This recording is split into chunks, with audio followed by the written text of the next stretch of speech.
bahwa oleh karena dalil-dalil posita yang mendukung petitum pemohon ternyata telah mencampurkan antara materi formil dengan materi di luar aspek formil, menyatakan permohonan pra-peradilan pemohon tidak dapat diterima.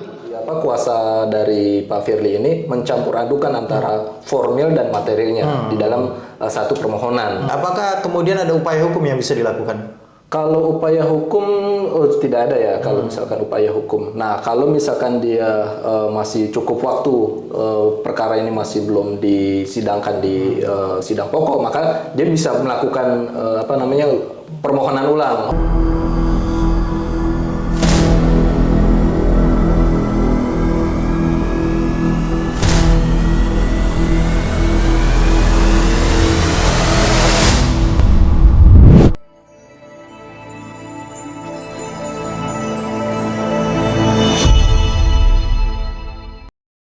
Assalamualaikum warahmatullahi wabarakatuh. Kembali lagi di YouTube channel Halo Pengacara. Apa kabarnya sahabat Halo Pengacara? Semoga dalam keadaan sehat walafiat ya. Dan pada kesempatan kali ini kembali Halo Pengacara akan memberikan informasi dan ulasan hukum terkait dengan isu-isu yang sedang viral di masyarakat. Dan pada kesempatan kali ini bersama Bang Hari Kurniawan kita akan mengulas terkait dengan satu peristiwa hukum yang pada hari ini sedang ramai dibahas di media massa dan juga media sosial terkait dengan putusan perkara permohonan pra-peradilan yang diajukan oleh kuasa hukum Bapak Firly Bahuri, mantan ketua KPK ya. Dan sudah diputus oleh Hakim Tunggal Ibu Imelda Herawati dengan putusan permohonan tidak dapat diterima. Namun sebelum kita bahas kenapa tidak dapat diterima dan apa pertimbangannya, kita pengen tahu dulu nih Bang. Ini pengacaranya Pak Firly Bahuri ini mengajukan permohonan pra-peradilan itu alasannya apa Bang? Apa yang menjadi dasar alasan kenapa harus dipra-peradilankan penetapan tersangka Pak Firly yang terkait dengan dugaan pemerasan terhadap Menteri Pertanian ya, Pak SCL ya? Ya, intinya pada pokoknya adalah Pak Firly melalui kuasa hukumnya itu menyatakan bahwasanya penetapan tersangkanya itu tidak sah. Oke, itu yang menjadi poin pentingnya ya. Ya, dasarnya adalah terkait dengan surat laporan yang dibuat pada hari yang sama dilakukan keluar juga surat penyidikan. Oh, jadi adanya laporan polisi kemudian di hari yang sama langsung terbit SPD. Surat perintah penyidikan. Betul.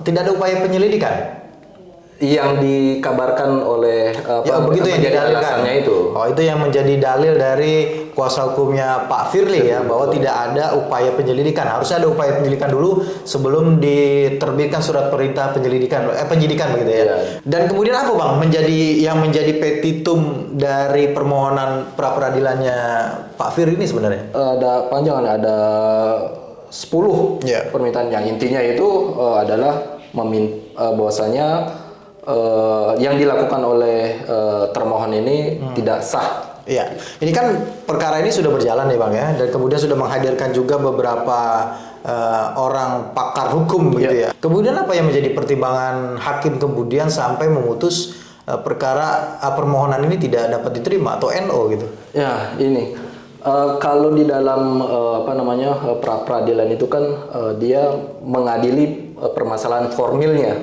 formil. Kalau berdasarkan dari pertimbangan majelis hakim, kuasa dari Pak Firly ini mencampur adukan antara formil dan materialnya di dalam satu permohonan. Kemudian pertimbangan lain adalah adanya bukti-bukti yang tidak relevan dengan perkara. Oke, memang tidak diperbolehkan adanya dalam permohonan itu memasukkan unsur materi. Kalau dalam SEMA itu dinyatakan bahwasanya memang harusnya kalau untuk pra-peradilannya formilnya saja. Terkait dengan formil gitu. Itu yang kemudian eksepsinya si termohon dalam hal ini Polda Metro Jaya diterima begitu ya, tanpa melakukan diperiksa lagi pokoknya, tanpa diperiksa ke materinya begitu ya. Nah kemudian Bang, karena ini ditolak ya aspek formalitas ini, artinya belum sampai tahap pemeriksaan permohonannya sudah ditolak begitu ya. Apakah kemudian ada upaya hukum yang bisa dilakukan? Kalau upaya hukum tidak ada ya kalau misalkan upaya hukum. Nah, kalau misalkan dia masih cukup waktu perkara ini masih belum disidangkan di sidang pokok, maka dia bisa melakukan permohonan ulang. Oh, karena tapi kita nggak tahu nih melihat apakah kasus ini akan cepat dinaikkan gitu. Iya, kalau ini kan NO ya, berarti kan sebenarnya bisa mengajukan permohonan ulang ya, karena kan belum tidak amar putusannya itu bukan ditolak gitu ya, tapi tidak dapat diterima. Tapi tadi Abang bilang ini tergantung apakah kemudian Polda segera mengajukan melimpahkan gitu ya berkas perkara gitu, karena kalau sudah dilimpahkan gugur dong ya. Ya, kalau sudah dilimpahkan ke kejaksaan begitu, kemudian menjadi gugur atau ke pengadilan. Oh, pengadilan ya. Kemudian perkara ketika pokoknya itu sudah dipersidangkan. Ya, sudah mulai dipersidangkan maka gugur pra peradilan tersebut ya Bang ya. Ya, makasih Bang Hari atas informasinya, atas ulasannya yang luar biasa nih terkait dengan putusan Pak Firly ini. Berarti perkaranya terus berjalan ya? Terus berjalan. Ya, persidangan ya berarti ya? Iya. Kita lihat kelanjutannya dengan Nanti kita akan update lagi di YouTube channel Halo Pengacara, dan jangan lupa kepada sahabat Halo Pengacara, terus dukung Halo Pengacara, subscribe YouTube channel Halo Pengacara dan nyalakan loncengnya supaya terus mendapatkan notifikasi video-video terbaru dari Halo Pengacara. Terima kasih sekali lagi. Salam Halo Pengacara. Assalamualaikum warahmatullahi wabarakatuh.